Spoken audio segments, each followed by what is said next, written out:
Welcome everyone to Lockleaze. For those that don't know me, I'm Suzanne. I run Lockleaze Neighbourhood Trust, which I'll tell you a bit more about in a minute. I'm really delighted to invite you here to the launch of a really exciting project called Lockleaze Love Solar. And this is a project which is about how, as a community, we can respond to the climate crisis. So we know that there's a climate emergency, and we know 97% of scientists, I think, that it's caused by us, by burning fossil fuels. And the good news is that we can do something about that, and there's loads of renewable energy. In particular, we're interested in solar. We're talking about solar tonight, in which there's more solar energy per hour than is needed for the whole of humanity in a year. And so it's really important that we think, how can we put more solar on, and how can we remove the barriers to that, namely the upfront costs of doing that, and how can it be done in a way that supports communities? Because currently it feels like a lot of these problems are in the hands of either big companies or governments, and increasingly we're frustrated that nothing's happening about that. But what you're going to hear tonight is a story about a community group which is really interested in putting more solar around, and they've had some successes in that in solar farms, and now want to say, can we use the unused space on roofs to put it on people's roofs? And a story about a community, Lockleaze, who are also interested in the environment, but actually a bigger concern is that a lot of people are in fuel poverty, and so want to say, what can we do about that, and can we have a solution which is not in the hands of governments or big companies, but actually in the hands of residents? So we're going to tell you a bit more detail about that, but first a little bit about who we are. So I mentioned I'm from Lockleaze Neighbourhood Trust. This is a community organisation. We run a couple of community buildings, but we do much more than that, and we're about how can we support the community to achieve positive change for individuals and for their community. And we do this in a number of ways. A big part of what we do is about listening to residents, talking to them, finding out what's important to them, and creating spaces and opportunity for people to come together and connect. And that's because at our heart we believe that people have their solutions inside them, and if we can get together and organise, then really nothing is impossible. And alongside people, and organising is making sure they've got access to information and opportunities to learn, and so we do quite a lot of signposting and skill development. And then we support projects which are important to the community and that make a difference. And one of the ways that we go about doing this is through our community survey and our community plan. So in 2017, we did a big community survey. We door knocked and held fairs and spoke to thousands of people, and we got 700 responses to a really ridiculously long survey with too many questions. And from that survey, we produced the community plan, which we published this year. And it said that the things that were most important to residents were issues around housing that was too expensive, insecure, private tenancies, not enough of it, people overcrowded, people being on housing lists for years and never seeing any change. And at the same time, there's loads of land in Lockleaze and an opportunity to do something about that. We also heard that over half of the residents sometimes struggled with their fuel bills. About a third of them pretty much always struggled with their fuel bills, and that there was an appetite for community-owned solar energy, or community-owned renewable energy. And finally, the big thing in Lockleaze that people wanted was somewhere to socialise, that actually there isn't much of an evening economy and that people just didn't have many places to hang out. And so we're taking those priorities and working with residents on projects to see if we can make a difference. And this one is particularly looking at that energy question. I'm going to hand over to Bob, who's going to tell you about low carbon Gordano.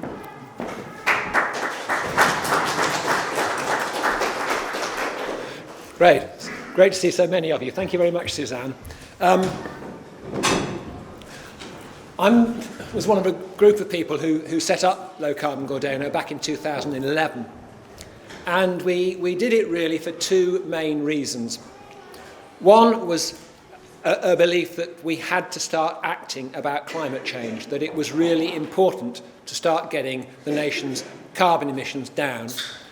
And the second was a belief that equally important was to bring the assets that really matter to people into the ownership of the community. And that turns out to be true because there's a recent study by Community Energy England that showed that where communities own assets like energy generation assets, the economic benefit to the community is about 13 or 14 times greater than if some outside body owns it. We set up as a community benefit society, and what that means is that whilst it's not the case that we don't try and make a profit, we do. But with that profit, we have to put it back into the community in some form or another. So we have a community benefit fund to do that. We set up in 2011, and for 3 and a bit years, apart from perhaps getting a little bit of name recognition around North Somerset where we're based, we didn't really achieve anything. But then things started to get going, and since then, since the beginning of 2015, we've put in solar assets generating about 3.5 megawatts of power. We've raised about £3.5 million in shares and bonds from investors. We've given £100,000 to our community benefit fund, and that money has benefited 23 community schemes so far, including 2 in Africa. But we're very excited by this project in Lockleaze because one of the criticisms of community benefit societies is that they are really good for people who've got the sort of money to invest in these shares and bonds. And they're not so good for communities where perhaps there aren't very many people who've got that sort of disposable income, and perhaps indeed there are people who are in fuel poverty and finding life very difficult. And so this scheme is designed and intended to try and ensure that the benefits of community-owned solar power come to a community such as Lockleaze. And whilst in the first instance, when we set it up, the scheme will be owned by Low Carbon Gordeno, it's our full intention over the course of 5 or so years to transfer that ownership into a Lockleaze neighbourhood organisation, probably a co-op of some sort, but that's for this community to decide. And I'll say one more thing before I hand over, and that is there is a lot of evidence that when communities own energy generation schemes, the economic benefits from them really do stay in the community, not just the people with the solar power on their roofs, but the community as a whole. So having said that, I'm going to hand over to David Saunders, who was the original generator of the idea that led to this scheme. So, David. Thank you, Bob. Thank you, Suzanne. In 2011, the government announced a subsidy scheme that would help communities learn about renewable energy. And at the start of 2011, I knew absolutely nothing. And me and a buddy, for the first year, we worked on putting solar on a community building in Stokes Croft. But during that time, we started talking to people in Lockleaze. And in 2012, Bristol Power Co-op formed, and it put solar in 2012 and 2013 on 23 roofs in Lockleaze. The way that we did it was we ran a community share offer. We brought together some installers, we talked to the community, we held events in community centres in Lockleaze. People were interested, and we've got a group of solar installers together, and they put solar, first of all, on 13 roofs in Lockleaze, ordinary households, for free, and the people started getting solar energy for nothing. Didn't cost them anything, because there was a government subsidy scheme called feed-in tariffs, and for every unit of electricity that was generated on their roof, we picked up that money, and that repaid investors. And we'd run a share issue, raised £145,000 to put the solar on 23 roofs, And these 23 families were getting free electricity, and there was an income from the feed-in tariffs coming. But this income kept going down, and it disappeared. The government subsidies disappeared in April of this year, finally went away forever. And the question is, what can you do now? So we were thinking, this is not easy. We need to, we need some help. But if you could put, say, £1 million worth of solar on, how many roofs would that go? Well, £1 million worth of solar now would put solar on 300 roofs, and during the course of the year, you would generate 950 megawatt hours of power. Nobody knows what a megawatt hour of power is, but that is about £150,000 worth of electricity. And over 20 years, probably getting this wrong, somebody knows better than me. No, it must be about 20 years, it's going to be 3 million, right? So you've invested £1 million and you've got 3 million quid back in value. So you could charge people less for the electricity, say 10 pence a unit instead of whatever else it costs, what it normally costs, about 16 pence. And you could pay off the capital. So at the end of it, you've repaid the money and people are getting cheaper electricity. So we thought about this, and then we thought, okay, how are we going to raise the £1 million? There'll be some upfront costs. And right about that time, about this time last year, November, a group called Power to Change announced that they had got funding available for community energy schemes. And for 10 projects over the next couple of years, they were offering £100,000 each. And we thought, that must be for us. So we applied. And right now we've got Barbara Hammond from Power to Change, working with Power to Change, to tell you why she thinks it's a good project. So why did Power to Change give £100,000 to this project, which is a fantastic project, and you are wonderful in Lockleaze, but we've given £100,000 not just to do it in Lockleaze, but because we think that there's potentially a business model there that can repeat in any community like yours anywhere in the UK, and we wanted to give the chance to this fantastic group to prove that. So Next Generation is about what community energy can do after the subsidy has disappeared, the feed-in tariff has disappeared. We're supporting 10 groups through that process, and I'm lucky enough to be the main liaison between that process and Lockleaze Loves Solar. I run my own community energy project in Oxfordshire, and so I'm meant to sort of give my wisdom and advice and expertise, to this project, which I'm trying to do, but I'm learning as much from them as I can give to them.